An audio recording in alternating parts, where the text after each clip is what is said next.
friends.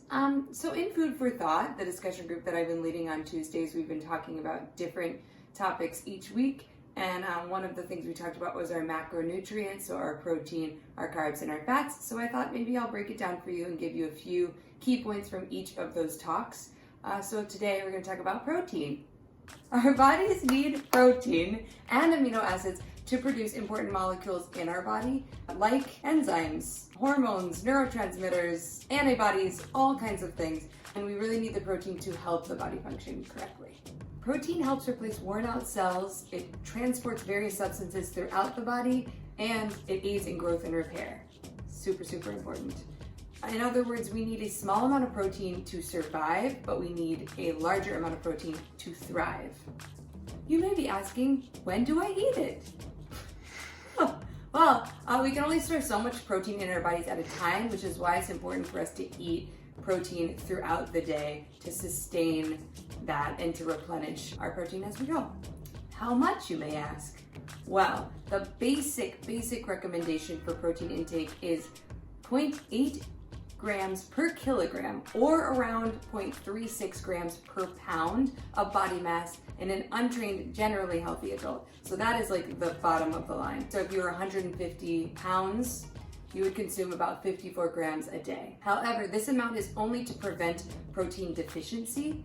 So it's not necessarily optimal, particularly for people such as athletes or people who train regularly. So for those people, if you're someone who is training regularly, working out, your protein needs might go up to about 1.4 to 2 grams per kilogram, or you could say 0.64 to 0.9 grams per pound.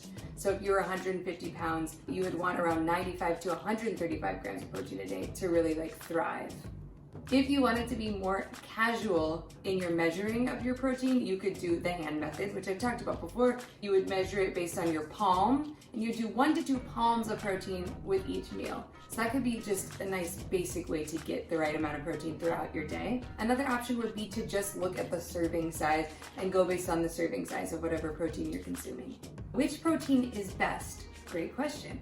It's really totally up to you, but the two things I would think about is quality and variety. So it's really going to be whatever makes you feel happy and what makes you not get bored. It's really important to enjoy the protein that you're eating. Stick with minimally processed proteins as much as possible.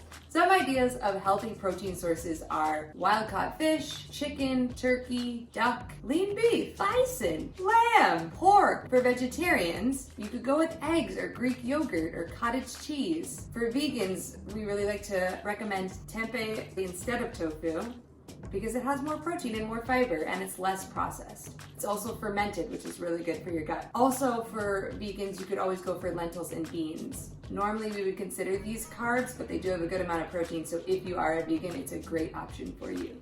So friends, these are some key takeaways on protein. How much to eat, what kind to eat, why it's important. If you'd like to dive deeper into protein, I put some links down in the caption that you can check out if you'd like for some fun protein resources.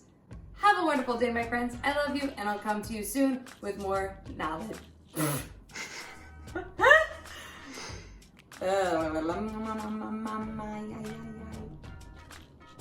Thank you, friends, for tuning in. More to come soon. Love you. Mwah. Be safe. There's a buzz.